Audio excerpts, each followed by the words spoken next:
Well, let me say first who I am. I'm Willy Semmler, teaching economics in the economics department and organize these climate events every semester. I particularly want to thank the team of the CEPR, this is the Schwarz Center for Economic Policy Analysis, Bridget, Julia, and Anna, who putting this event together.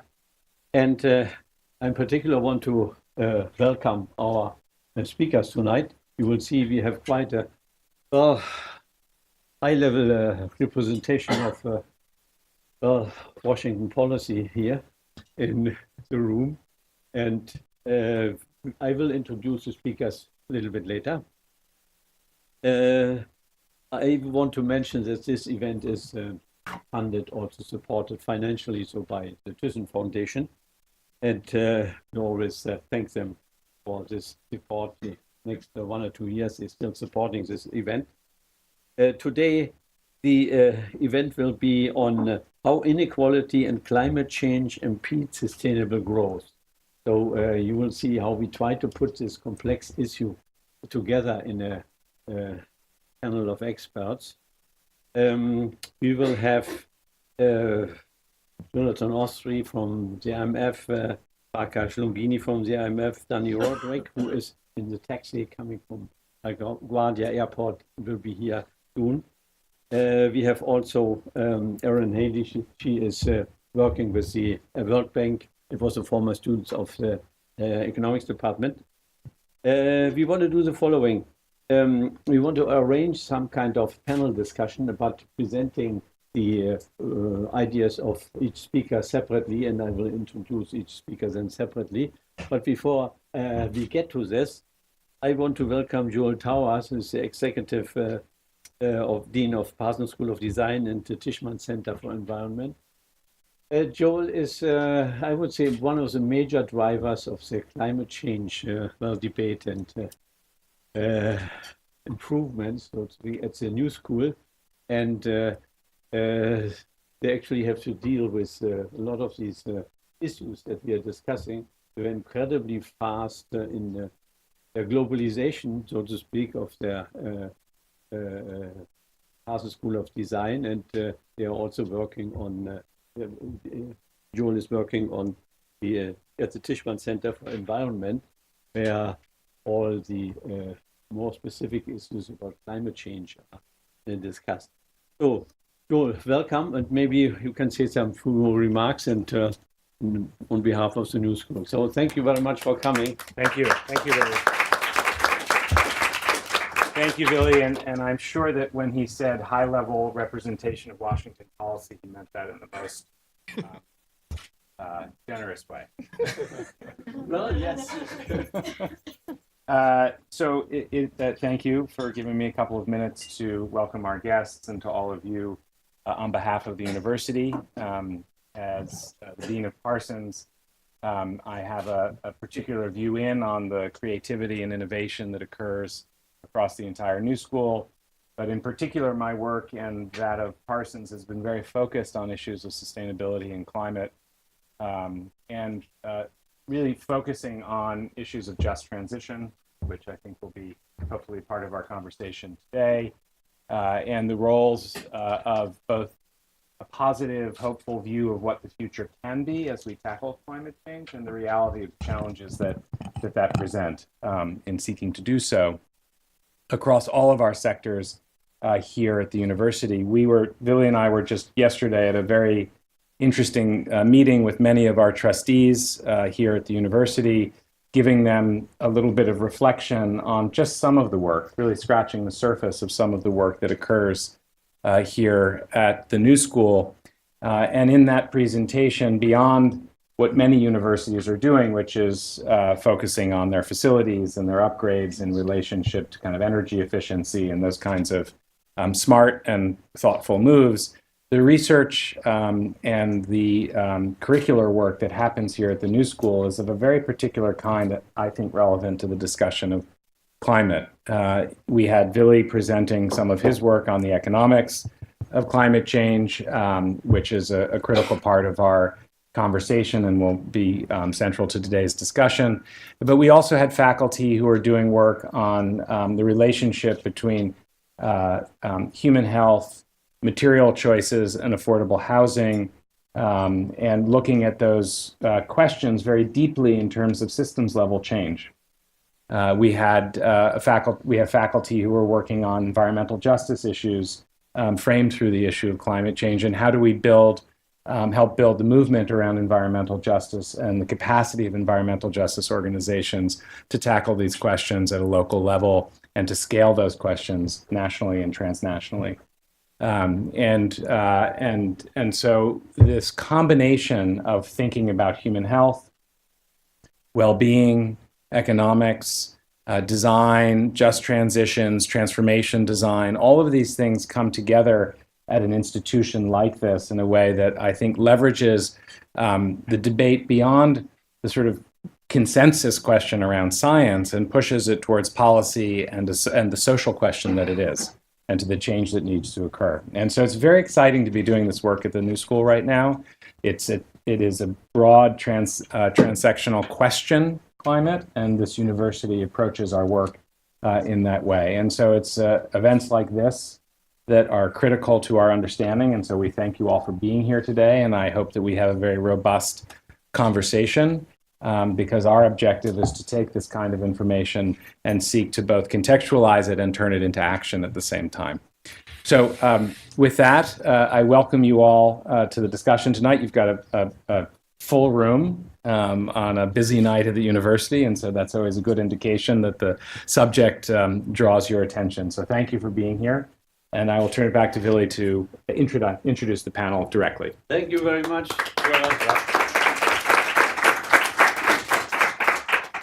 Yes, indeed, it's a full room here, but it's also live streamed with the recorder there. It will be the next few days also on the CEPR website, the event today. So let me say a few words how we got to this topic. Prakash Lungwani, end of last year, told me, well, they are coming out with a book on inequality. And I thought, well, maybe we can combine this with our usual climate talks that we have here organized. And the book is called Confronting Inequality. There's flyers on the seat you have there. The book is by Jonathan Ostry, Prakash Lungwani, and Andrew Burke. I will introduce the speaker step by step. So the speakers that are coming, let me say a few words. They have started in elaboration and a discussion on an issue that many academics, policymakers, journalists were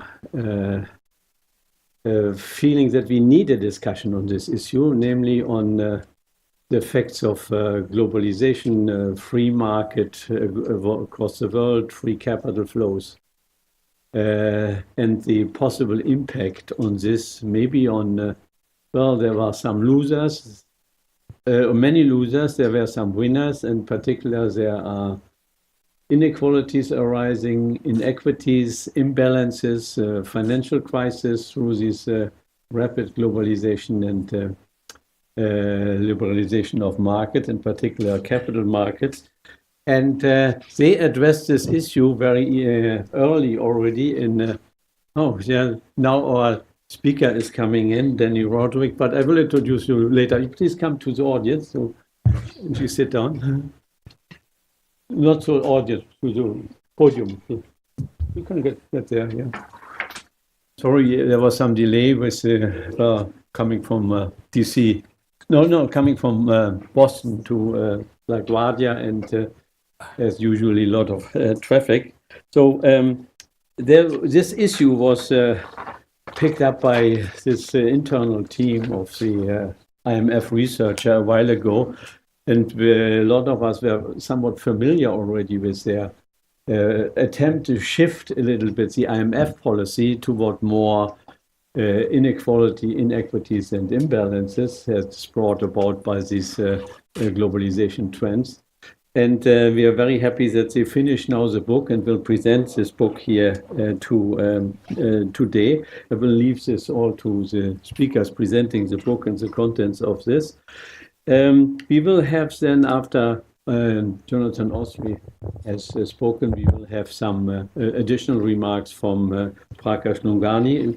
As I said, I will introduce the speakers step by step, and then we will have comments by Dani Rodrik on both of them. And finally, we will have comments from Aaron Hady on how to make the transition to less carbon-intensive economy more fair and just. She is working with the World Bank and was a former student of us. So let me just briefly introduce Jonathan Ostry. Well, many of you know him probably as an internationally well-known economist, currently deputy director of the research department of the IMF. He's also at the Center of Economic Policy Research. His research is mainly on inequality, sustainable economic growth, and fiscal management, and also fiscal policy. You will see this comes up. He was a senior economist at the Federal Reserve Bank of Chicago and has many academic publications, and also he brings often very well as Prakash, so to speak, their new ideas to the press. So you find also a lot of press articles from both of them. So he's also a member of the World Economic Forum. So and estimated or evaluated by Who's Who as one of the most 100 powerful economists in the world. So we saw this on the website, which is amazingly impressive. So we want to welcome Jonathan, and he will give a presentation mainly on the book, and then Prakash will do an additional report. Thank you very much for coming. Thank you very much. Thank you. Is there a clicker or not really? Yes. Oh, it's there. Okay. Let's make sure I can work it out. Good. Very good. Is there, okay, there's the mic. Very good. Well, thank you, Willie. Thank you to the New School. Thank you to all of the people behind this organization. It's a pleasure to be here. Apart from thanking the organizers, I want to thank the Gilets jaunes, because I had trouble at the beginning thinking of what was going to be the link between giving a small book talk on inequality and a seminar series about the climate. And now the Gilets jaunes did it for us. So since their protests are about, in part, about the distributional effects of policies designed to mitigate climate change. So as Willie kindly mentioned, we want to say a few words to get the discussion going about this book. And we're grateful for Dani. Well, he's on a different slide that I'll show later, but for participating. And since he said such nice things about this work in the past. So the book gives you the findings from a decade of our research on inequality in one place, in a non-technical and user-friendly way. And my talk, likewise, I don't know how many of you are sort of economists, but this is going to be a non-technical talk. But for those of you who are interested in the underlying research, the papers are in the public domain, typically in peer-reviewed journals that are cited in the book. And our hope is that after these remarks, you go out perhaps and buy the book rather than decide you don't have to. So the book's topic should not need much motivation.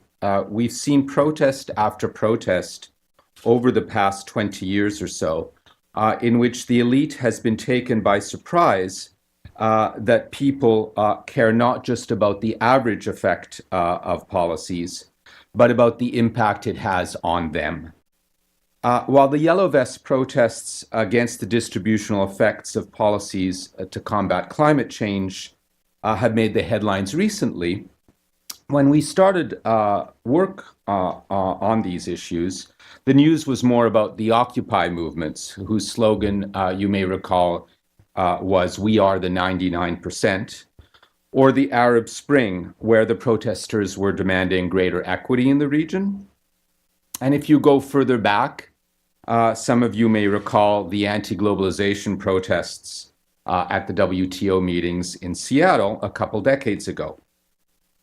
To our mind, there is a common thread across these different protests, and it is that the distributional effects of policies matter, and I would say perhaps more than the average effects on which we typically focus as economists. So our book has three main messages that I've put up here. The first is that inequality undercuts the sustainability of economic growth. More unequal societies tend to experience more fragile growth. If a goal of policy is to achieve extended periods of healthy growth, it behooves us to not let inequality get out of hand.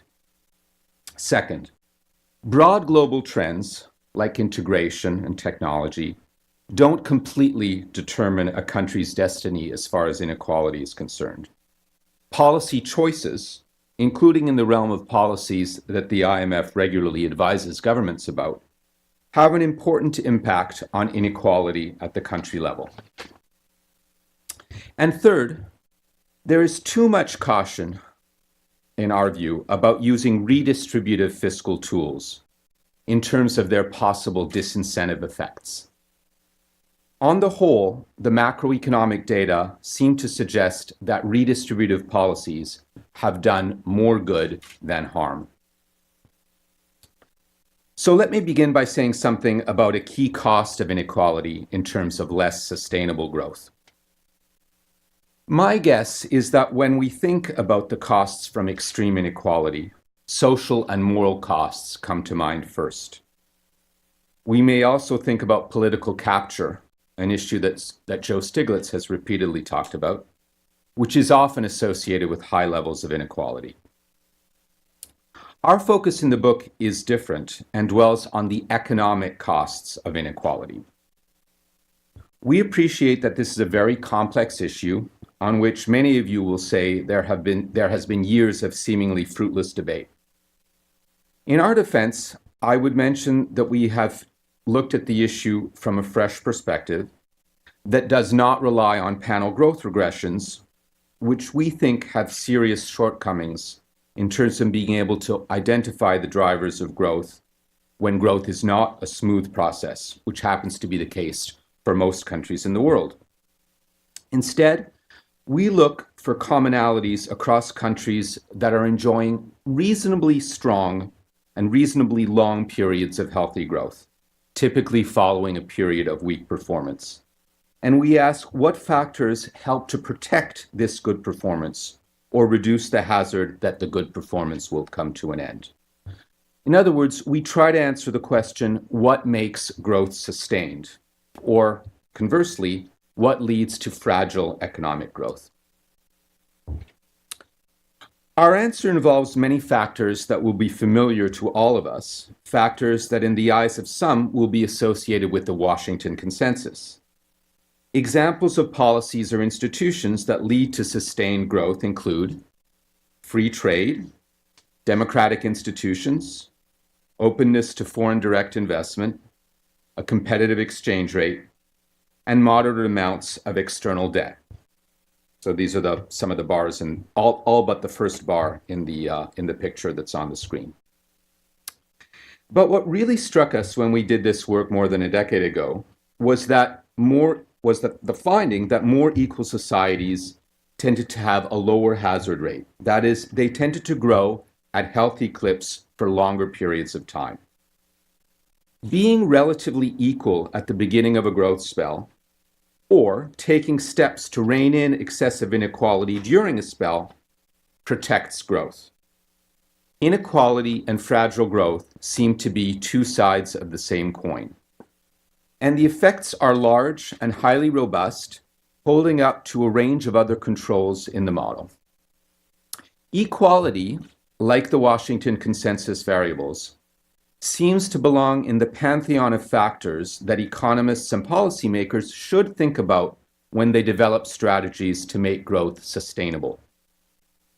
Going for growth, to quote a mantra we've all heard, while assuming that inequality will take care of itself, is a dangerous gamble that might end up frustrating the very goal of durably raising the size of the pie.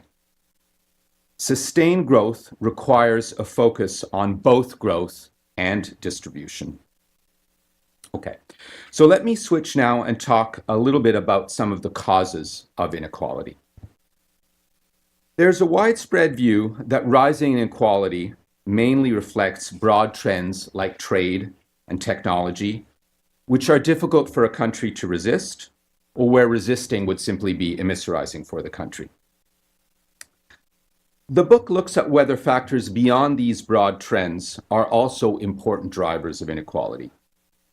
We ask in particular whether the macroeconomic and structural policies on which we provide regular policy advice to governments have also played a role. Unlike these broad global trends, countries have discretion. They are free to choose within limits how to design these policies so as to balance efficiency and equity considerations. To be sure, the primary focus of many of these policies is growth, rather than equity. But attention to equity effects may nevertheless be warranted because if pursuit of growth policies results in much higher inequality, the hit to equity could end up circling back to undercut growth. This is not to advocate diminished enthusiasm for policies to boost the supply potential of the economy. It is merely saying that in designing reform packages, countries should ensure that winners and losers across different elements of the reforms balance each other out, and if a policy has only a small direct growth effect, but increases inequality a lot, that policy deserves a rethink. So let me illustrate this general argument with two examples taken up in the book. There are a few more in the book, which I won't go into in the limited time, but I'm going to talk for a few minutes about two of these themes. One is financial globalization, and the other is fiscal consolidation, or some people refer to it as austerity. So financial globalization is an issue that others have been thinking about for a long time, including important work by Dani, which was published more than 2 decades ago. It seems odd to us, therefore, that recent debates about globalization and the fact that it hasn't worked for all have focused almost entirely on trade and to some degree migration. We believe that financial globalization needs to be brought into the conversation about how to achieve a more inclusive globalization. Some aspects of the issue, especially how to make capital account crises less likely and less costly, are covered in a book my colleagues and I published last year called Taming the Tide of Capital Flows. Here, my focus is going to be more squarely on the equity efficiency trade-offs inherent in global financial integration. In the book, we try and improve on existing empirical methodologies to give a causal interpretation to our findings. We look at major episodes of financial opening over the past several decades across the globe, rather than minor tweaks in the regulations. We find that when economies open up financially, it is very difficult to detect much of an effect on the level of GDP, it's on the left panel, in the years that follow, a result which is fully consonant with the voluminous empirical literature that precedes us, and there's a chapter on this in the Taming the Tide book that I referred to earlier. To be sure, our results represent average effects across all of the episodes, but we also discuss how, for example, the quality of financial supervision or financial inclusion, or the extent to which countries that open up financially succumb to serial financial crises affects the result at the country level, and it's not surprising, won't be any surprise to you that they do affect the granular results. Nevertheless, these average results stand. So against the feeble evidence in favor of growth-enhancing effects from financial integration, we show that financial opening leads to significant and long-lasting effects on inequality, and that's what's on the right-hand panel. While we investigate a number of channels in the book that might account for this, the data speak loudest in favor of the notion that financial globalization weakens the bargaining power of workers. This is reflected in a significant and persistent decline in the labor share of income in the aftermath of financial opening. So I'm going to switch gears now and talk a little bit about fiscal policy. And I'm going to start by alluding to some work we did some years ago that is closely related to Olivier Blanchard's AEA presidential address that was given last month that may be familiar to some of you on the costs of public debt. It's an issue that's covered at the beginning of the book's fiscal policy chapter and more in a related published paper that's available, that's in the public domain. So what we did when we were thinking about the costs, the burden of the public debt, we asked the question whether a benevolent government trying to maximize the welfare of an average citizen would choose to live with high public debt following a debt shock, say in the aftermath of a financial crisis like the one we went through a decade ago, and may still be going through some of the remnants of, or whether instead that government would choose to run budgetary surpluses to pay down, to reduce the debt, much as, for example, Germany is doing today.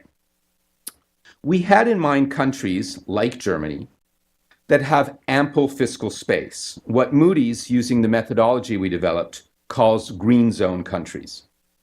Lower debt for such countries, and indeed for any country, confers a couple of important benefits: a reduced burden of debt service and the distortive taxation on which it relies, and a lower probability of experiencing a fiscal crisis, including because there is more fiscal flexibility with which to respond to adverse shocks.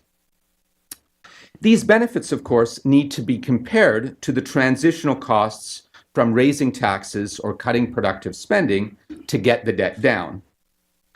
Our conclusion was that for green zone countries, the welfare benefits of running overall budgetary surpluses to bring down the debt was questionable, and that a strategy of allowing growth or opportunistic revenue increases, say from privatization or royalties associated with natural resources, for example, allowing such opportunistic increases to organically reduce debt ratios was likely to lead to better outcomes from a welfare standpoint.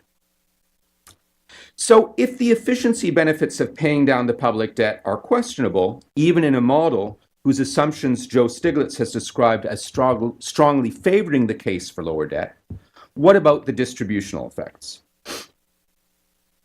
The book takes a fresh look at the distributional consequences of fiscal consolidation, relying on a database of fiscal policy actions taken by OECD countries over the past 3 decades. We found that episodes of fiscal consolidation lead to significant and persistent increases in inequality, as you see here on the slide, reflecting inter alia the impact on economic activity, employment, and unemployment, especially long-term unemployment. These distributional consequences need, in our view, to be factored into the welfare calculus of fiscal consolidation and into the design of fiscal programs as well. So I want to turn now to the last block of the book that I'm going to touch on in these remarks, and I'm going to talk a little bit about redistributive fiscal policies. So the book takes a fresh look at whether the traditional aversion of our profession to these instruments, based on their possible disincentive effects, is justified. Our finding is that, looking at the macro data, the measures embodied in our fiscal systems do not seem to have resulted in big disincentive effects, what Arthur Okun called several decades ago leaks in the bucket. We can see this on the slide by plotting the extent of redistribution that's on the horizontal axis achieved by taxes and transfer, which are proxied here by the difference between market and disposable income Ginies, against either growth in the subsequent decade, which is on the vertical axis of the left panel, or the duration of growth spells on the right panel that I talked about earlier. More formally, in models that go beyond simple associations and aim to control for a host of other factors, we find that redistribution can be a win-win policy in the sense that the direct disincentive cost appears to be negligible. That's the little bar in the middle. While the indirect effect operating through the greater induced equality helps to sustain growth, and that's the total effect on the right panel, on the right bar of the left panel.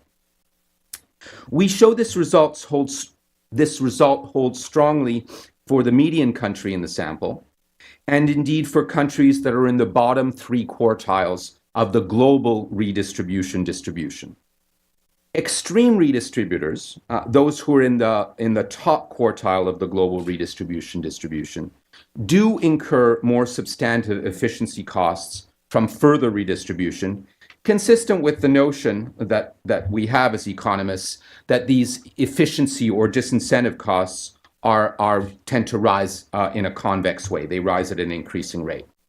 But even then, the total effect of redistribution on growth is not statistically different from zero. And this is important since redistribution is not undertaken as a growth-enhancing device, but rather out of concern to achieve more equity. In sum, in the macro data, redistribution seems to be either win-win, raising both equity and growth, or win-draw. So to conclude, our book urges that macroeconomists should study both the aggregate or average consequences of policies and their distributional effects. In general, policies and reform packages should be designed so that they do not have extreme distributional consequences. The financial crisis has taught macroeconomists the value of paying attention to macro financial linkages. The Yellow Vest protests and the ones that preceded it are a reminder to pay attention to macro distributional linkages. Warnings about secular stagnation have gained currency in recent years. Perhaps the time has come to worry as much about the risk of secular exclusion of so many from the fruits of economic growth. Thank you.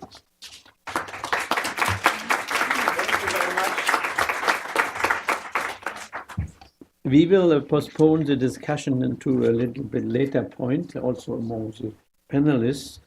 I want to introduce now Prakash Lungani. He's also a well-known economist working at the IMF for a long time. His main project is, so to speak, to include both in his new term of growth, inclusive growth, to include consideration of inequality as well as climate change issues. So he will speak more on climate change aspects, and in particular climate change with respect to, well, does climate change also generate inequalities, for example, through big disasters or policies in mitigation of climate change. So this will be our next step. And Prakash is assistant director of the Independent Evaluation Office of the IMF and former head of the Macro and Development Division of the IMF. And we know each other from the earlier time. He was also working as a central banker. So he was at the Federal Reserve Board and Federal Reserve Bank of Chicago. And he has numerous publications on this issue of inclusive growth, touching about all 3 things, so growth, inequality, and environment and climate change. And today he will speak more about climate disasters and their effect. So welcome.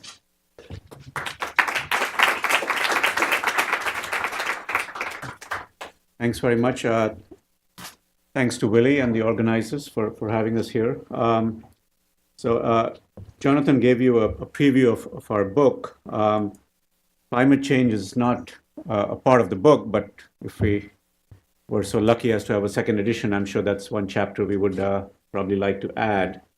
As he mentioned, the Yellow Vest movement has kind of drawn our attention to it, but this has been something that has been part of the discussion for a very, very long time. And even the economists sort of says it bluntly, the rich pollute, the poor suffer. Couldn't have said it better myself. Okay. So I think if we were to add something on climate change to our existing body of work, I think there's a very rich literature to draw on. And as Willie hinted, what happens is that in very unequal societies, as the economists put it, the poor suffer in sort of three ways, which are listed in the middle of that slide there. First is that the poor and the disadvantaged have greater exposure to climate hazards. When they suffer damages, the evidence shows that they tend to suffer higher damages than the rich. And then their ability to cope from those damages is also less. So this kind of perpetuates sort of a cycle where existing inequalities in societies and existing disadvantages expose the poor to natural disasters and climate events for the reasons mentioned, which in then perpetuates a cycle where they then therefore come out of a natural disaster or a climate event in worse shape, and that in turn makes them even less prepared for the next one. So studies that have been done of, most famously of the recovery from Katrina, for instance, clearly show this kind of dynamic in action. Okay. And I think the Economist article was alluding to the fact that a lot of the consumption in societies goes towards the rich. And again, there is vast bodies of evidence showing how this happens. Indicator after indicator of consumption and its aftermath show that higher degrees of inequality are associated with greater consumption and greater need for cleanup. So this slide sort of shows that some societies are just full of shit, if I may pardon my French. And I think there are some also very intriguing relationships that we would want to look at, namely between the kinds of statistics that Jonathan was presenting about the net Gini and emissions. So there are some very intriguing correlations in the data that we would want to investigate. But I want to sort of close with essentially the same slide I started, but with one additional kind of loop, which is that exposure to climate hazards, as I just showed on that first slide, has a very disproportionate impact when you have existing inequalities in society. But there's an additional loop that people have been documenting recently, which is that in very unequal societies, the policies are skewed towards kind of very intensive consumption and production, and that kind of generates further climate hazards.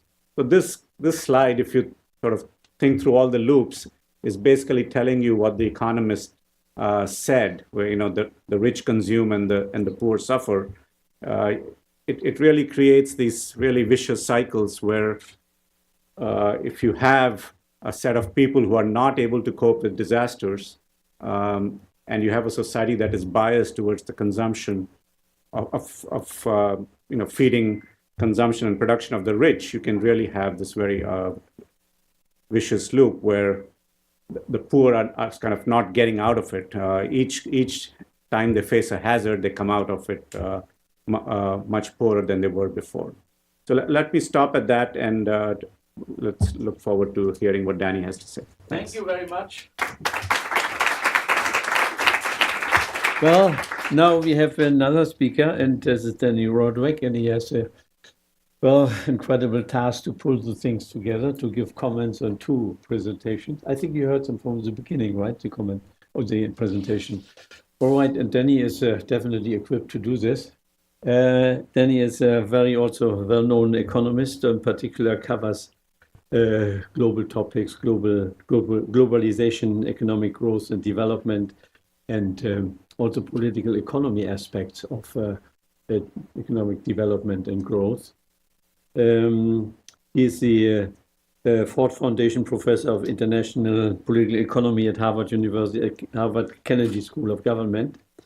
There was previously Albert Hirschman Professor at School of Social Science at the Institute of Advanced Studies in Princeton. He is currently the elected president for the International Economic Association. And I just want to mention two books. One is his recent book on Straight Talk on Trade that came out 2017 or 16? 2017. You may look back at this book, incredible ideas already on how to evaluate Trump's new trade policy. Policy is new. And he had also edited recently a book on green industrial policies. So a notion, a term that was not allowed to be used by economists for a long time. And he introduced this again, which has to do with climate change and green jobs. So he can bridge the gap from the first speaker to the second and I think present his ideas. Okay, Dani, you want to start?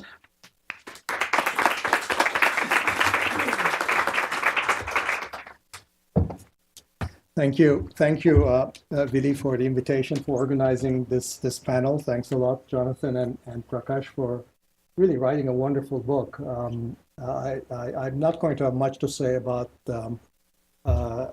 climate change, and I'll focus mostly on inequality and some of the themes in this book and some of the things that the book and Jonathan's comments made me think about. But I really do want to commend to you this book if you haven't had a chance to read it.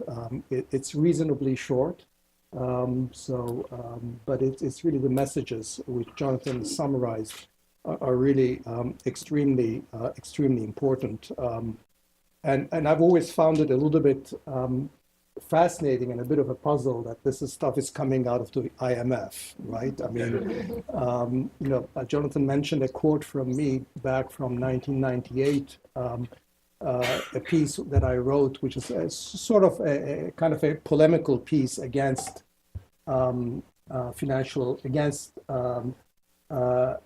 enshrining capital account convertibility in the articles of agreement of the IMF.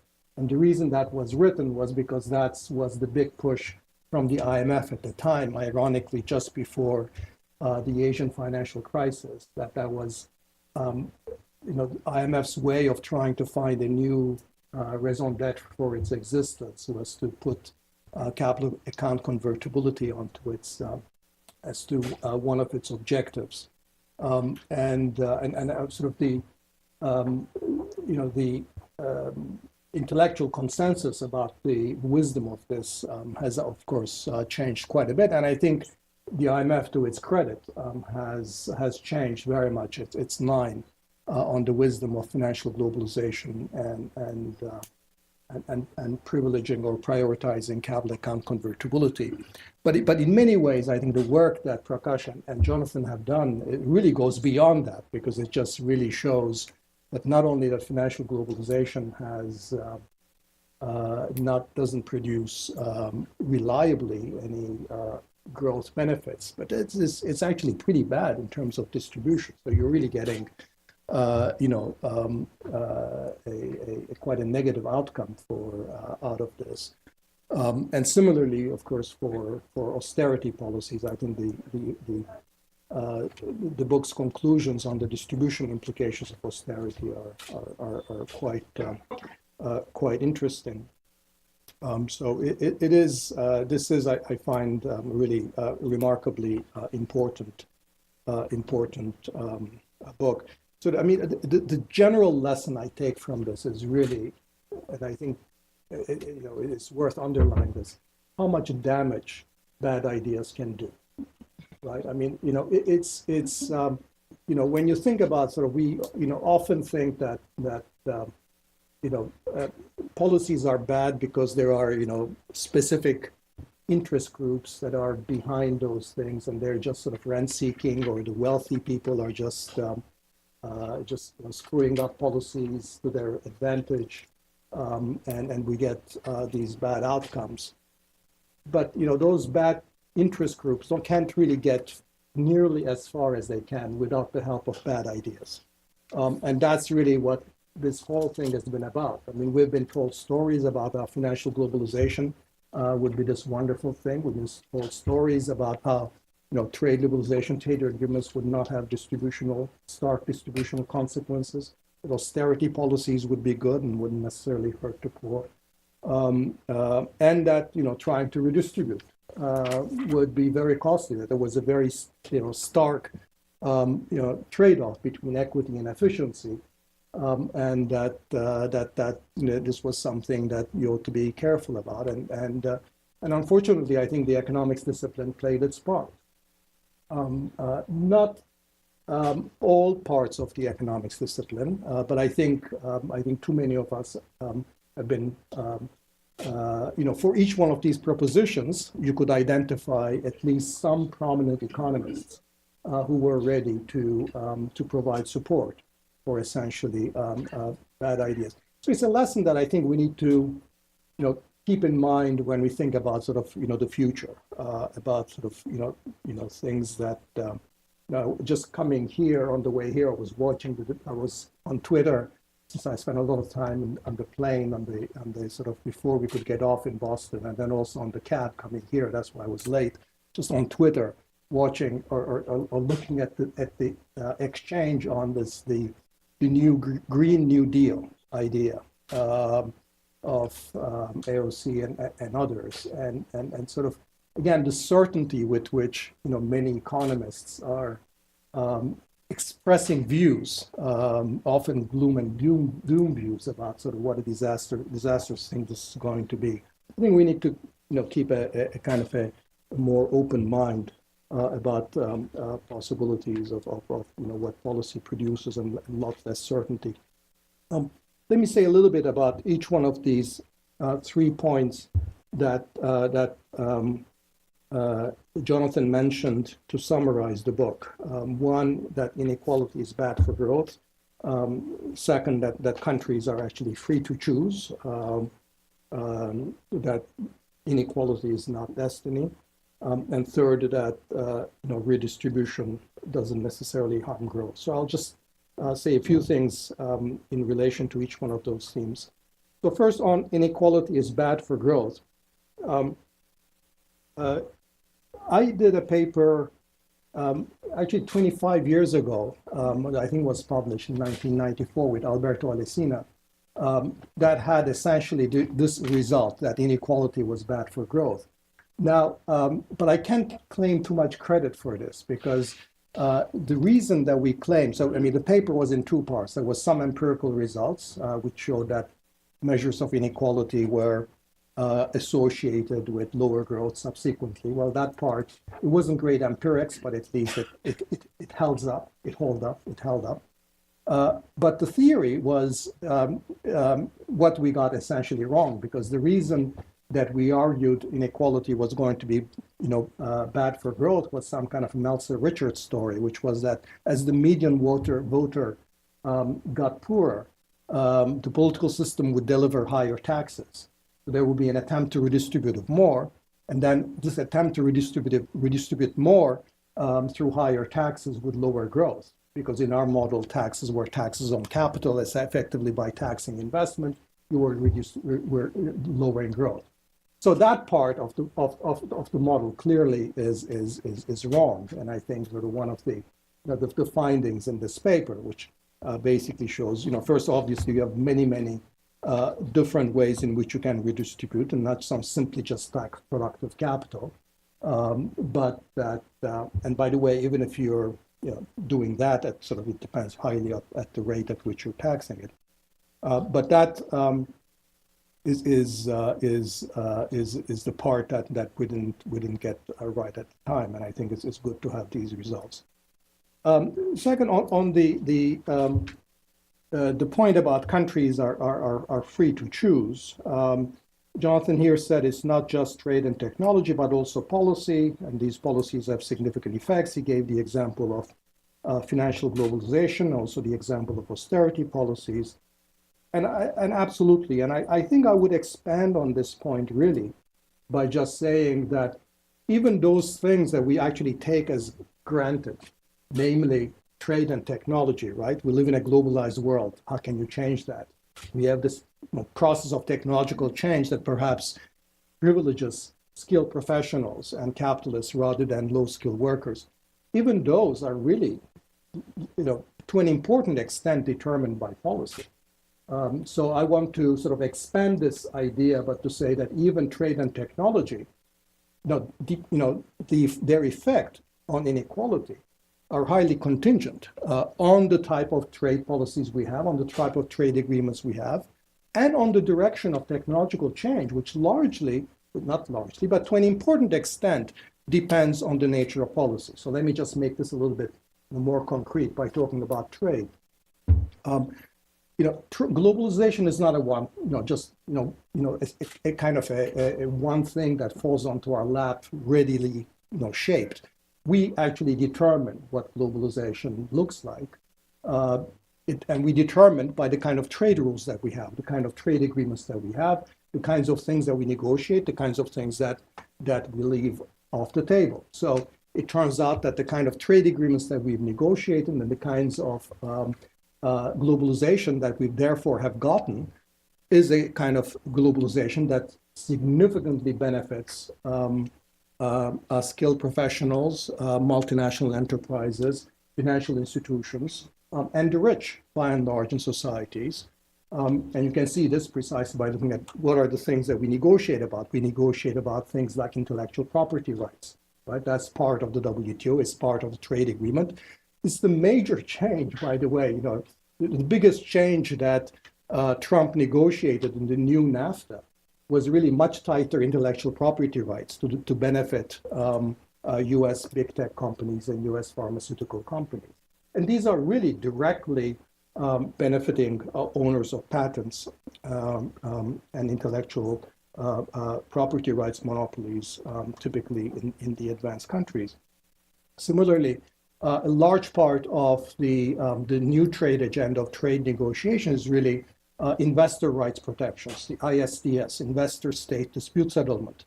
Right? What is this? This is just special rights that special legal rights that are given to investors, that if in any country they think that their property rights have been violated through ex post changes in policy, that they can exclude themselves from the domestic legal regime and essentially sue countries through international arbitration in international jurisdiction. It's only international corporations that get this right. Labor or civil society organizations, environmental groups don't get any right to sue governments when they think that those governments have violated specific labor clauses or specific environmental commitments. And it takes, I think, the only case that has ever been completed under any of the existing labor clauses in these trade agreements essentially took 10 years. It was in the US and Guatemala, and the labor advocates lost through some technicality, essentially. It took 10 years. And there's a reason why the playing field is so unbalanced with respect to how much labor gets and how much capital gets in these trade agreements. It's because of who gets the voice, who gets to determine what's on the agenda. You can see that also very clearly in terms of who contributes in terms of lobbying resources and campaign contributions to whenever these trade agreements are signed. So these trade agreements are unbalanced very much from the very design, and a globalization where we empower the trade globalization. I'm not even talking about financial globalization, a kind of a trade globalization that was much more even-handed and privileged different interests, labor interests, civil society interests, would look very different in terms of its distributional consequences than the globalization that we have now. So trade is not something that just we have to just take as a given. The same is true about technology. I think this is even it seems to me an even more important point because it's less appreciated. Because economists talk about skill-based technological change as if sort of technological change just falls onto our lap ready-made. But the direction of technological change is endogenous. Sort of investors and entrepreneurs and firms make conscious decisions about what kind of technologies to employ. And in different periods in history, technologies have not always been the enemy or replacing low-skilled labor. It could easily go the other way around. Some years ago, the late Anthony Atkinson wrote this great book on inequality, and he spent significant amount of time talking about what the government could and should do to affect the direction of technological change, so that technological change is not biased against the least skilled or the lowest earning members of society. And he also talked about how often what the government does through its capital subsidies, through its R&D subsidies, is specifically biased against the interests of less skilled labor. Take something like driverless vehicles, right? Its safety implications aside, it's something that is going to basically displace a lot of relatively unskilled truck drivers and taxi drivers. And at a point where sort of the social cost we know of essentially losing middle class jobs is so high. It's something that you really have to think about whether this was something, by the way, was stimulated by government action through DARPA, through the incentives that the public sector put in place for investment, and of course then the private sector took off with it. So there are a lot of things that can be done to ensure that more of the new technologies we get are really enabling low-skilled workers to do the job of more skilled workers. So artificial intelligence and new technologies that help low-skilled workers rather than replace them. I think this is a big area. On the third sort of big theme of redistribution doesn't harm growth. Again, I've already mentioned this, and I largely agree. But I want to expand on this because I think there is often, in the way that we think about how we can address inequality, often we are emphasizing aspects of the problem that may not be always the most significant levers. So redistribution, sort of, putting in place taxes and then transferring to lower income members of society is something that happens after the market delivers its outcomes. So it's post-production, right? So if we think only about redistribution in that way, we really aren't giving ourselves that much room because the market has already done its job, and then the best you can do is simply compensate people after the fact. Okay? The wealth tax that Senator Warren has proposed is a significant way forward, I think. However, it's just going to essentially raise 1% of GDP, and that is not going to make the U.S. look like the Swedish welfare system or anything like a continental system of redistribution. The other part of inequality, helping inequality, is often is that we focus on is the pre-distribution, pre-production stage, right? So if ex post redistribution is post-production, then there is a pre-production stage, which is sort of what are the endowments that individuals bring to the market with them. And so that's an area where we think about, the archetypal policy there might be something like universal basic income. So you give everybody a certain amount of income with which they can increase their endowments, whether by getting more education or by using collateral to borrow to start a new firm, or through any kind of a social endowment kinds of policy. So those would be all pre-production kinds of policies. They're important too. The part that we spend, I think, the least amount talking about, which I think might be the most important, is actually the policies at the production stage. So what happens during production, in between pre-production and post-production. And there, I think, is where a lot more of our inequality addressing policies will have to be. And there, I have in mind several different strands of policy. Part of it, of course, is addressing the bargaining between labor and capital in the workplace. That is the sort of leveling the playing field between employers and employees. And the way to address that is, of course, through empowering unions, through ensuring that monopsony, the exercise of monopsony power in labor markets is restrained, to ensure that labor gets a greater say in the enterprise, and that there is an enabling set of rules and regulation and legislation that empowers labor in the enterprise. Another leg of this is to lean on the most productive firms in the economy, the productive vanguard, if you will, the part of the economy that's globally integrated, that is the most productive, to productively integrate backwards with the rest of the economy. It's one of the biggest sources of inequality everywhere, from the least developed countries in the world to the most advanced countries like the United States. The biggest sources of labor market inequality today is really between people who are employed in the best firms, in the most productive firms, and a large majority typically who get employed in firms and sectors where productivity is much lower. So somewhat paradoxically, I think global integration has produced a kind of productive disintegration at home, because as these firms have become globally more integrated, they become part of a global network of very productive apparatus. But if you look at how much they're employing and how much of sort of where the domestic labor force is going, they remain an island.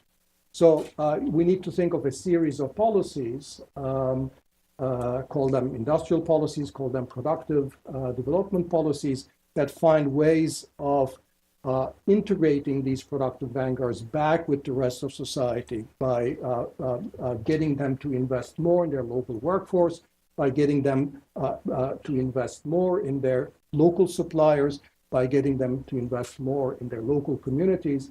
And all of that is an implicit or explicit quid pro quo with the state, which is that the state provides them with the public goods with which they can actually prosper, whether it's the infrastructure, or it's the skilled labor force, or the appropriate legal infrastructure. And in return, these firms have a responsibility to integrate productively with the rest of the economy. And a third plank of these sort of productive production stage policies would be these policies that are directed specifically towards the direction of technological change, which I mentioned before. That is directing technological change in areas where it's more labor demand creating rather than unskilled labor replacing. So let me just end by asking sort of one final question, which I think in some ways is a kind of a bridge to at least one aspect of the climate change discussion. which is I've outlined sort of different elements of a policy agenda for addressing inequality. The question is, how much is globalization a constraint on that? Or how much of this is being blocked by absence of a global cooperation? I think with respect to inequality, and I think there's a big difference here in the inequality domain from the climate change domain, which is that I think pretty much everything I've told you, I think all sensible policies about addressing inequality probably can be done by countries on their own. If you have a national project of addressing inequality, you don't have to wait for other countries. Most of this stuff can be done on its own. Yeah, there are some constraints about world trade rules, but they're not really significant. The only area where there is a significant constraint arises from tax havens with respect to wealthy individuals.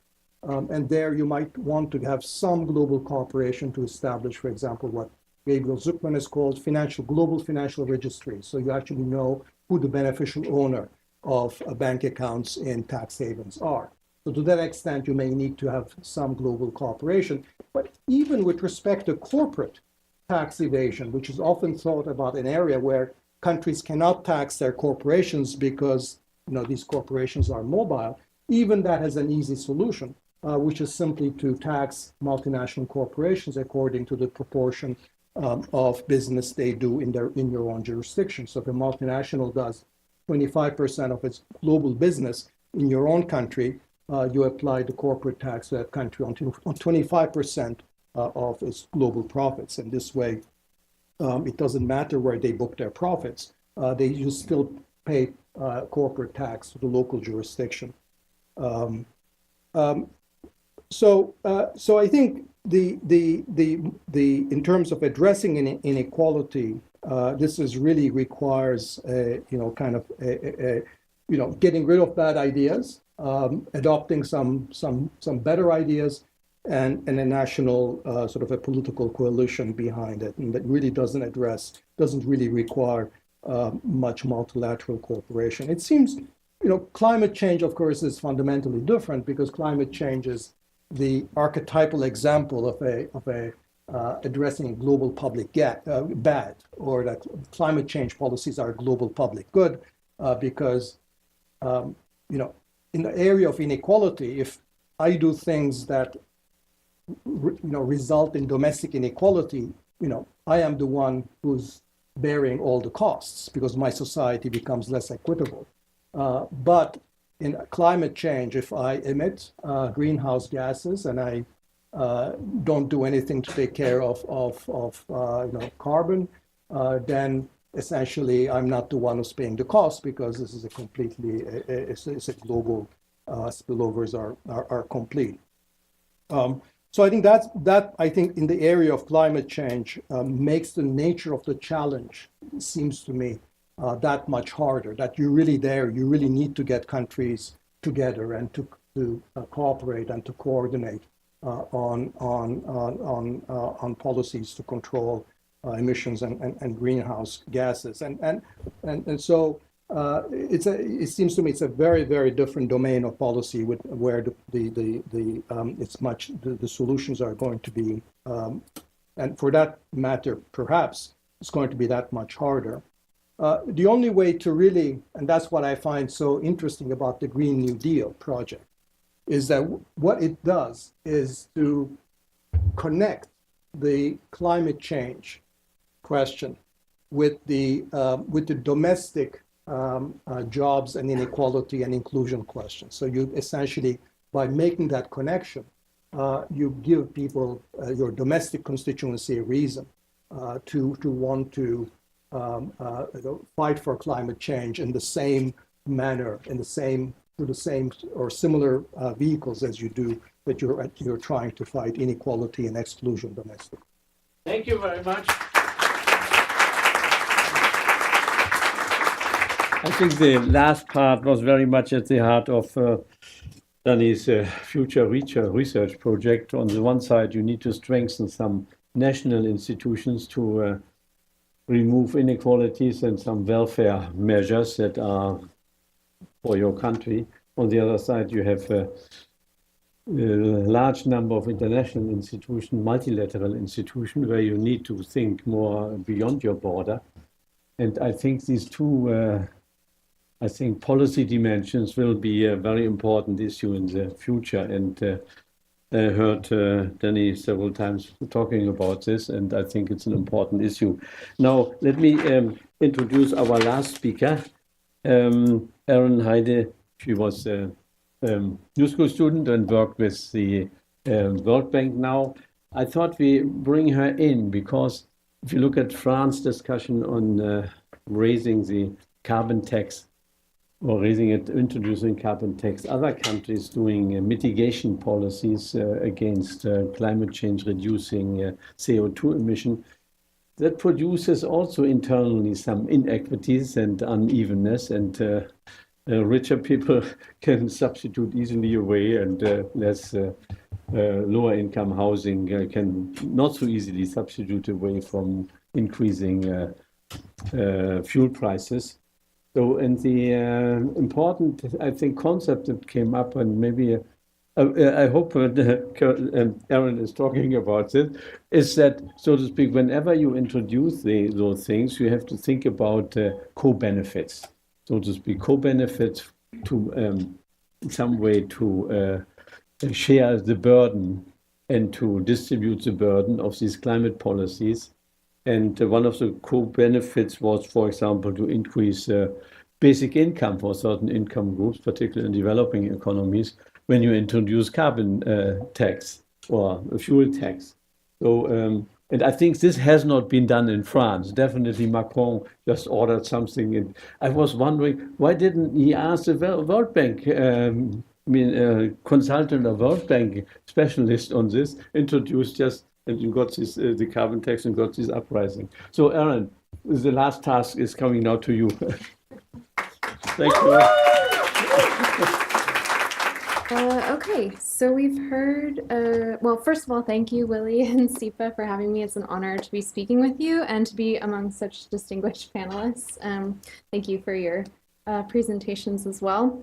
I have been working as a consultant for the World Bank, but I have to make the disclaimer that I'm not officially representing the bank at this event, and what I'm going to be talking about are my own views and don't represent those of the bank or its partners. Just getting that out of the way. So we've heard really kind of general, macro kind of discussions about this, and I'm going to kind of zoom in, as Willie said, on the topic of particularly inequality, climate change, and carbon taxation. This is a map showing in dark brown countries that produce the most GHG emissions and experience the least effects of climate change. Countries in dark green produce the least emissions but experience the worst effects of climate change. So you can see this inequality across nations in terms of who's contributed and who's going to be feeling the worst effects. This has been changing since the 1970s. Globalization as consumption and production patterns shift, and in emerging economies, middle-income economies, they're starting to reflect consumption patterns in high-income and Western countries. So growing energy demands and demand on natural resources is a big challenge. So this means that regardless of who holds the largest historical climate debt, we can't fight climate change without significant action from all over the globe. In terms of inequality within a given country, Dr. Lungani kind of discussed this as well. This is just a nice little visualization of distributions of projected damages. You can see in the bottom right, that's the aggregate of total direct damages. You can see they're focused in the south of the US. So that's where large segments of poor and vulnerable populations are living. So I chose the US because there's a lot of data and this is a nice visualization, but as Dr. Lungani pointed out, you can see this pattern repeated across the globe. It's not unique to the US. Right? Poor and vulnerable populations are going to be feeling the effects of climate change. So how do we design climate policy, taking into account both inequality across and within nations? So these are, let's see, these are what Dr. Ostry mentioned as the average effects. So in terms of inequality across nations, environmental taxation, in particular carbon taxation, can minimize policy trade-offs. It can be done at lower costs compared to other policies. And it also has the potential to produce macroeconomic co-benefits, in particular increasing output and welfare. In terms of inequality within nations, environmental taxation, in particular carbon taxation, can minimize regressive impacts. I'll be talking more about this in a moment, but they can actually even be progressive as well. Okay, so that all sounded really nice, but obviously we've seen a lot of problems when these policies have been applied in practice. So we've been talking about the Gilets jaunes, the Yellow Vest protests, but we've also seen resistance to carbon pricing policies, in particular fuel taxes in Zimbabwe, Bulgaria, Sudan, and Burkina Faso. So I would say the message here is not that taxes don't work as part of climate policy, but clearly these policies need to be carefully designed. So what we've seen from the World Bank, we've seen a lot. There's commissions, there's annual reports, there's these Partnership for Market Readiness initiatives, the Climate Action Peer Exchange, etc.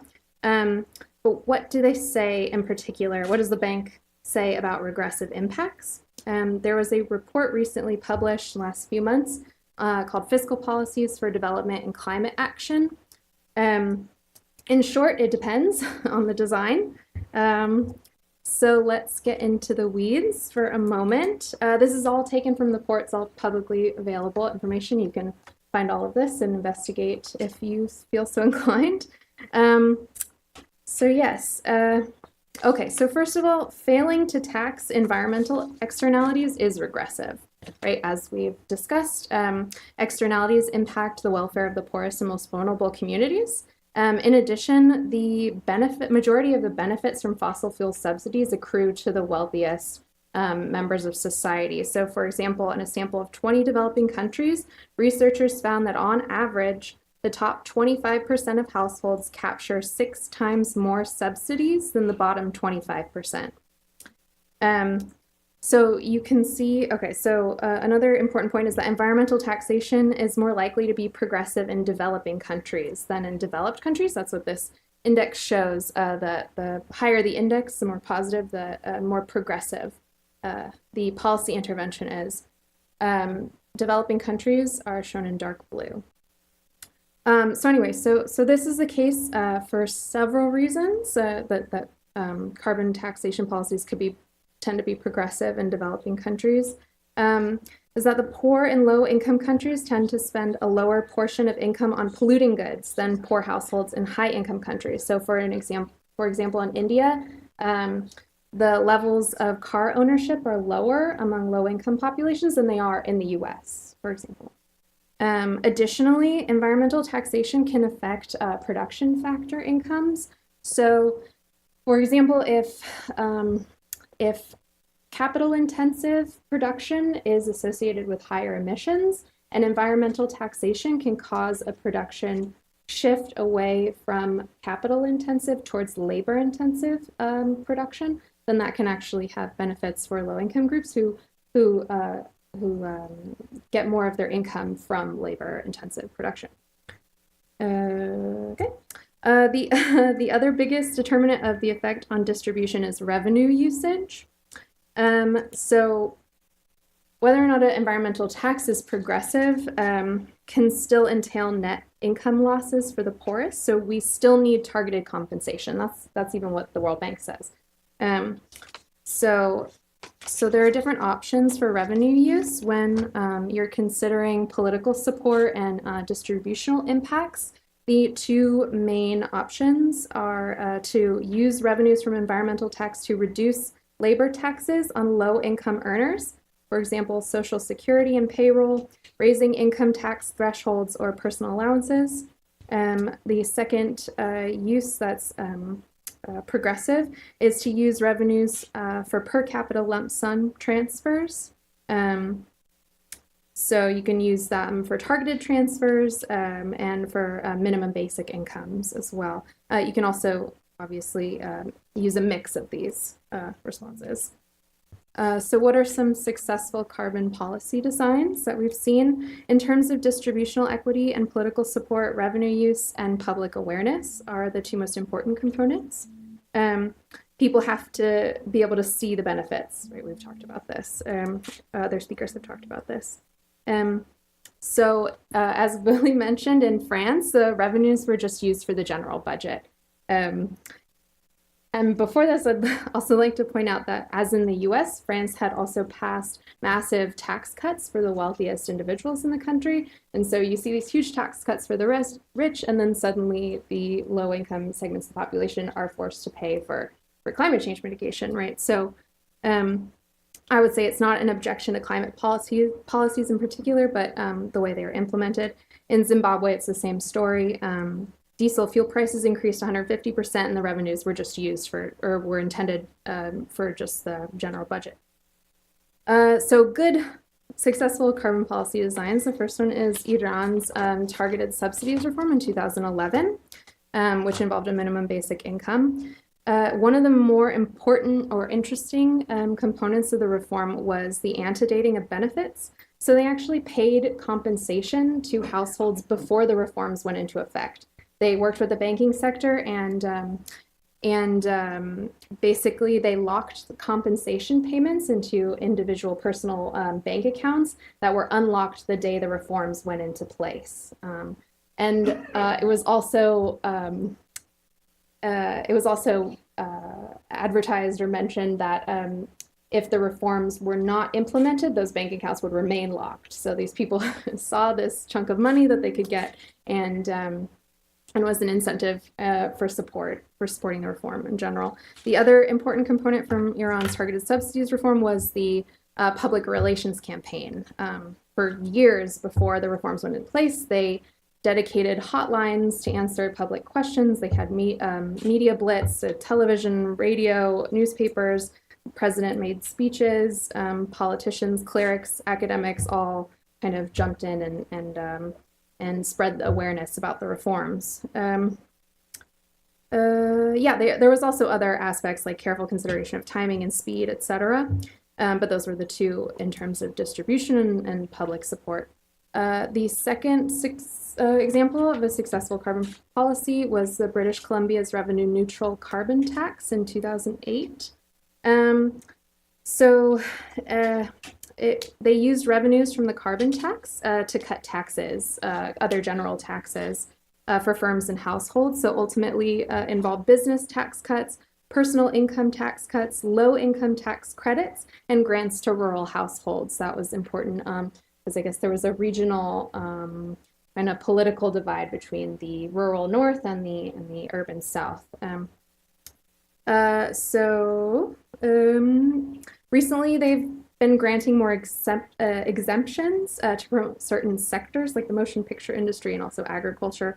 But overall, the reform was progressive. Low-income families were protected and most were actually better off. And as was already mentioned, I'm not sure about the Green New Deal, but I agree with Dr. Rodrik. We need to keep an open mind, and I'm hoping that, that we'll see some movement on that. There's some questions moving forward. I guess we'll open up for the Q&A a little later. And yes, thank you very much.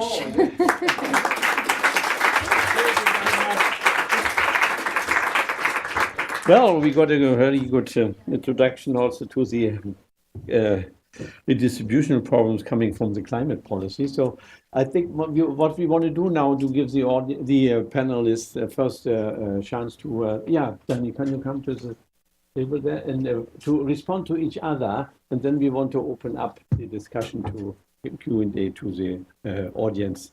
Yeah, so maybe I ask one of the first questions. What comes into my mind if I look at the book and the discussion, I said, well, where is the welfare state? I mean, was the welfare state so deteriorating that fiscal policy or other policy could really not being shaped by some welfare structure or welfare state that exists? Or was it, does a welfare state give a a chance to shape these new challenges that are arising now in the labor market. And Dani referred to that partly to the welfare state. That what somebody, so to speak, asked if we're coming from Europe. So I spent a lot of time in Europe, and I was wondering what the role of the welfare state would be for shaping the income distribution. So, but anyway, you are first now able to respond to each other. And who wants to start first? So I really appreciated Dani's remarks. Maybe I just make a couple points in response. So one, I shared your point about Metzler-Richard and the. So is this on or? Okay, can you hear me now? Good. Sort of. Okay. So, Dani, you talked about the interpretation of the results in your paper with Alberto, I think, and we actually had a similar criticism when we wrote the first paper about inequality and growth. People actually said to us, the reason for your finding is an omitted variable. You have neglected to include as another determinant of growth redistribution. So basically, that's biasing your result on the effect of inequality on growth in the direction of what you find. And so I think we could both be forgiven for coming to, in your case, your interpretation, in our case, the potential misspecification, in that consistent data both on inequality and on redistribution were not actually available. And I think we owe a big debt to Fred Solt and the SWID database to sort of measure both on a consistent basis pre and post-tax and transfer inequality, which I think enabled us to make a lot of progress on sort of then running a model that has both inequality, net inequality, and the difference between post-tax and transfer inequality in one model to sort of see that, in fact, even controlling for redistribution, the relationship between inequality and growth is one that we thought. And the bonus is, of course, then, in addition, that you get to sort of gauge direct what is the size of the leak Arthur Oak bucket, and those are the direct costs.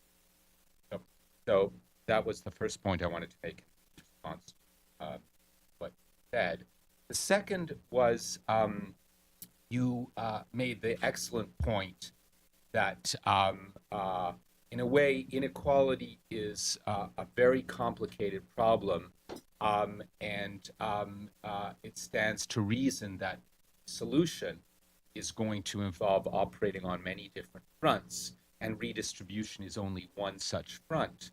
And the reason I talked about redistribution and not the other two fronts, which are talked about in the book, but I didn't, is that just, you know, some people think that you know, the other fronts that you mentioned, especially the pre-production fronts, where you improve access of less advantaged people to education, to health, nutrition, to all manner of things that allow them to earn more and to do better in the market, is that to some people that just sounds like motherhood, and in a way it is motherhood, but of course societies have to varying degrees failed in delivering even on stuff that I think we should all agree is very important. The sort of the in production rules of the game, which was the other piece that you talked about, is, I think, very important, and I think there isn't a consensus. So if the pre-production is motherhood, improving people's ability to function well in the market. The rules of the game, which to me, you talked about rebalancing labor and capital, it's also about the whole web of regulations governing financial sector, governing product markets. And also, I mean, and here it comes a bit also with the sort of the redistributive thing, which is because the rules of the game have given rise to burgeoning rents in society. So we can say GDP equals this much, so much is going to labor. We can sort of look at what the returns to capital properly measured are.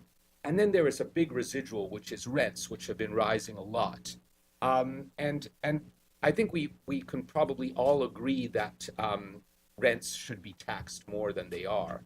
And so there's a sort of intersection between taxing rents more and changing the rules of the game so that these rents don't grow so large as they have. So that's my second point in response to your comments. And the last one is I was surprised that you said, at least what I heard you say was, solving the climate problem is really hairy because countries can't do it by themselves. But I think you also said that solving inequality problem to a large degree countries can do by yourself. And I thought, given all of your work on the fact that globalization in a way makes, and Willie's comment on the welfare state, I mean, operating a proper welfare state costs money.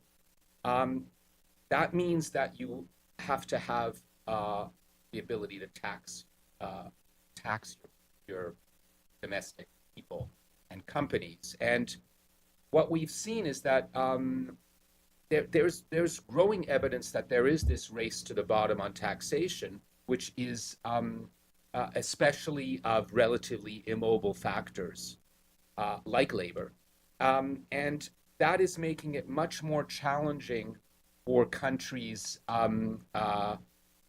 to have a properly functioning welfare state, including with the proper policies to have a better pre-distribution and better post-distribution. And that costs money.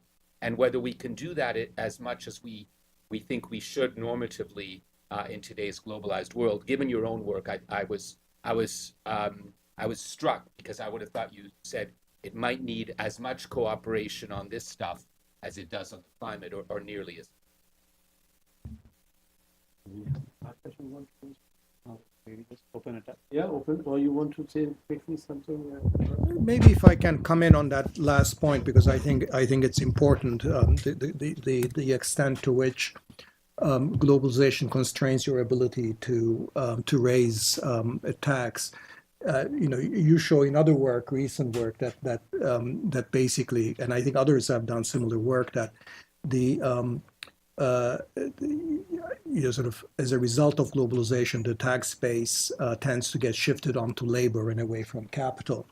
And that's sort of consistent with a world in which labor is not mobile and capital is immobile. So I have, I think two reasons that I don't think as a normative proposition that this is a really binding constraint for governments or societies that are serious about addressing this issue. One is that if you're doing redistribution through your fiscal system, I think much of the job is actually done much of it is achieved not by the progressivity of your tax system as much as it is by the scale of your overall public spending.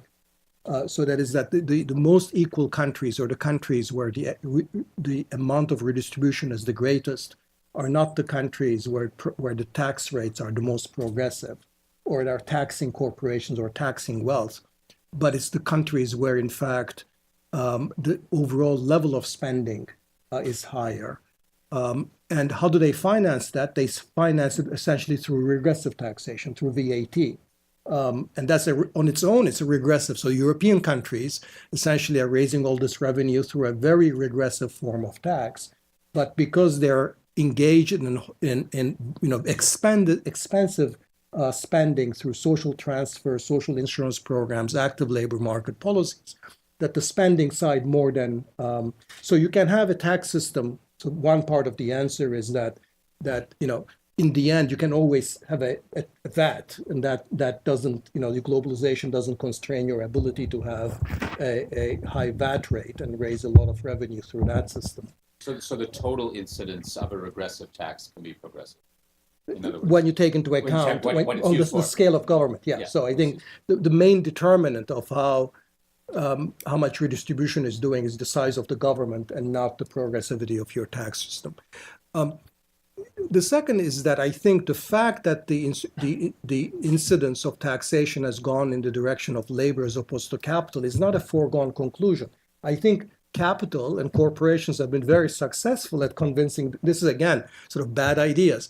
I mentioned Gabriel Zucman before, but another idea of his is basically that there's no reason that governments cannot tax mobile capital simply by making the tax base not the profits that they book in the country, but the apportioned share of their global profits. As I said before, it doesn't matter where they're booking their profits. They can't, Google can book all of its profits in the Cayman Islands, but you can still tax Google by the share of the business it does in the United States. And that that eliminates the incentive of Google to then book its profits in low tax environments.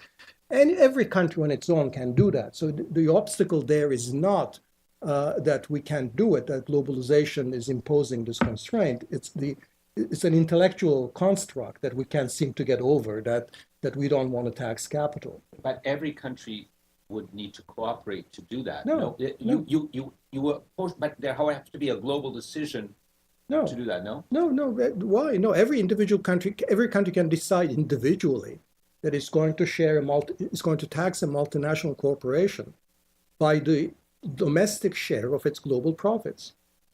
Okay, so I think we should open this to the floor, and I think this question comes back. We have a very interesting discussion. I want to first take Sanjay and then two other questions, and then you should tell the speaker to whom you address your question. Yeah. So okay, Sanjay first, and then you can pick any question that is being raised to answer. Yeah, from your side.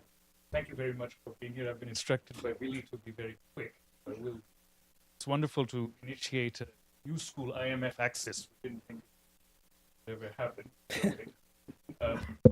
The question is really as to how deep your critique cuts. And it seems to me, Prakash and Jonathan, that your critique really goes to the very heart of how we thought about economics, taught economics for decades, in the sense that it is denying the separability of efficiency and equity. That means we can't think about what are the desirable outcomes in isolation from distributional concerns. Textbooks have to be rewritten from that standpoint, even in terms of how we think about the theory in which an impartial policymaker capable of implementing his or her will is assumed. But once we introduce the possibility that the policymaker is in fact bound by politics, and that there's a lack of trust that the desired distributional outcomes will be in fact implemented, that of course introduces another layer. And Erin introduced, of course, one aspect of that by talking about cap and dividend policies and other such examples. Also the discussion of a Green New Deal.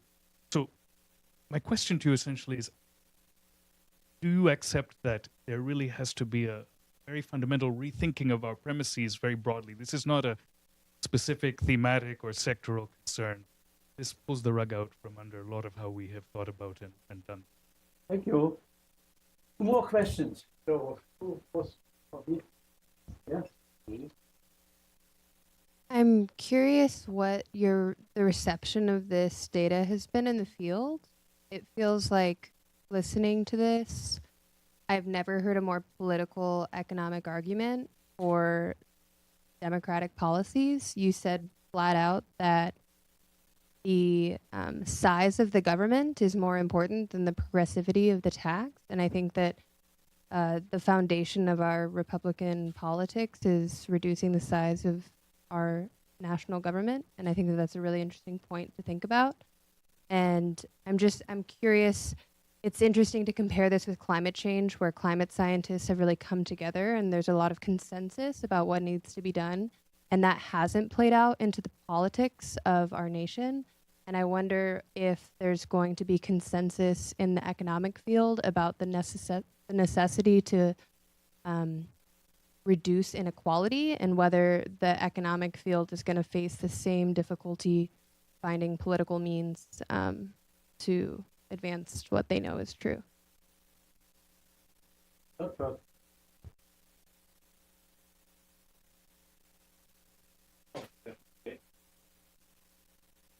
This is a question for Professor Rodrik. In relation to your comments about the nature of technology, sort of, and how it is endogenous to the system, and how it is, biased against labor. And here I want to bring in the question again of globalization and labor mobility across borders. When you say that there have been times in the past when states have been able to sort of guide how technology is going to go, was that in the time of complete global labor mobility? And do you think that's going to be possible today? Okay, so we give the panel a chance now. Pick any question. So who wants to start first? Yeah?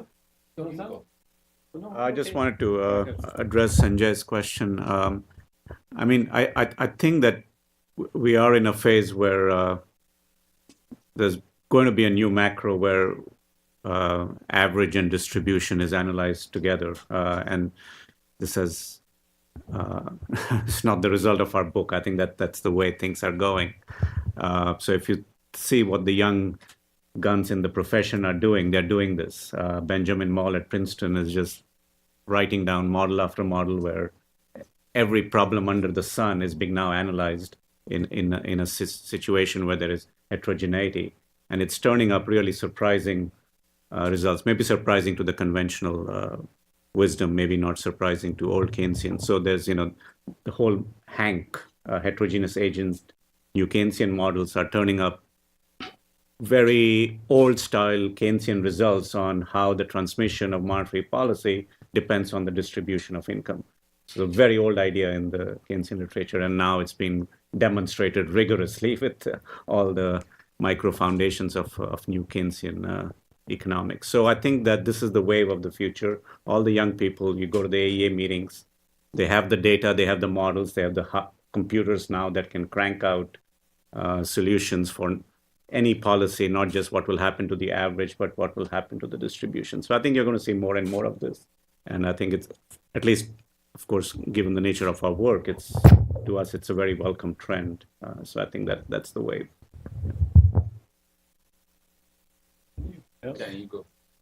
Just three quick points on the equity efficiency. I think that was always in economics, that the moment you went beyond Econ 101, that we had all these models where in fact those two were inseparable. The moment you introduce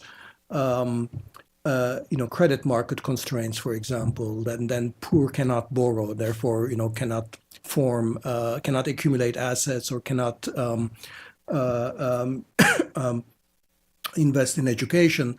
That immediately creates a direct link between equity and overall productive.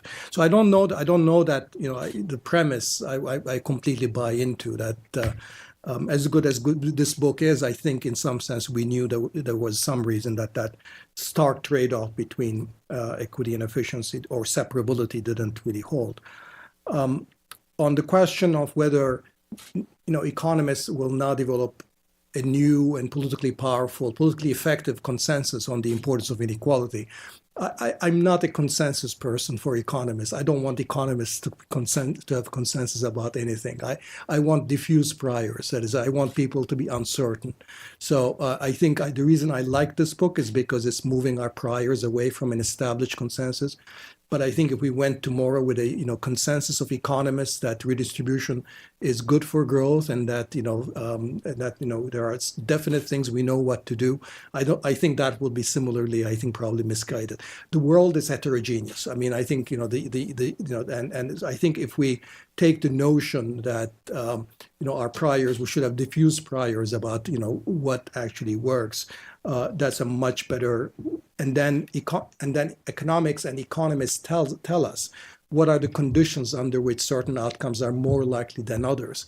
That's the best that we can do in terms of our contribution, and I think that's my take.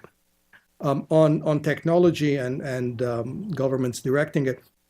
I didn't mean to say that governments in the past had been more successful in directing technology. I meant to say that the direction of technology always responds to the incentives from the earliest days of the Industrial Revolution. The reason that Britain developed labor-saving technology early on was because labor costs were relatively high in Britain compared to the rest of the continent. And energy was relatively cheap, so you got basically energy-intensive labor-saving technology. And then today, in today's economy, the government determines so much of these relative prices, the return to capital, the return to R&D through their R&D subsidies, through other kinds of investment subsidies, as opposed to what's done on the labor market. Is that today, market wages, I think it's good to say, is the market wage is much higher than the social opportunity cost of labor. Given the social cost of unemployment and job loss, and therefore that there is a fertile ground for intervention in the relative incentives and relative prices that innovators face when they're thinking about what kind of technologies to invest in.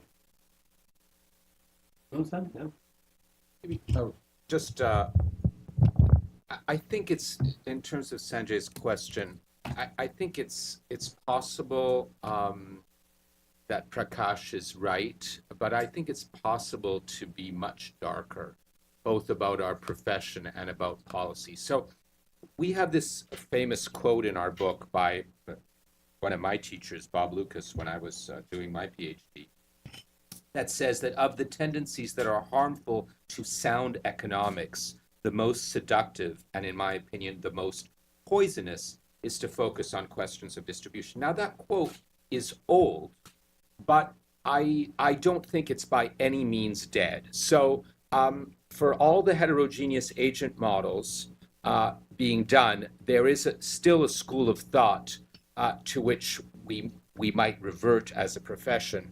When Dani said, now coming to policy, when Dani said on the eve of the Asian crisis, our profession and the international community was getting very close to coalesce around giving ourselves the jurisdiction to promote free capital, cross-border flows of capital for all countries. That we've moved on, but those ideas are not dead. The Occupy movement, the Gilets jaunes, the Arab Spring, they have made people nervous, but certainly I think it would be naive to think that the Davos set and all of the global elites don't really relish the prospect of getting back to something like the period of great moderation. So, I mean, in this room, we may want to have the outcome that Sanjay, the premise of your question suggests, and Prakash's answer, it's an answer that I would hope is true, but whether we're there, I'm less certain. Aaron, you have some more questions or aspects, questions or the responses to those questions. Yeah, a lot of comments.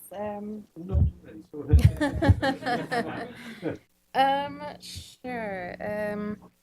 So regarding Willie's first question and regarding the welfare state, when it comes to climate policies, I think that especially in developing countries, the main interaction that people have had with the welfare state is through reduced energy prices, right? That's a main benefit that countries can offer their citizens. And when we're looking at climate policy, that's exactly what we're hoping to reform. So there's going to be some tension built in there. And let's see here. Again, with the issue about technology biased against less skilled labor, again, it's the same challenge we're facing when looking at climate policies. Looking at the just transition, how do we transition away from dirty jobs towards clean jobs?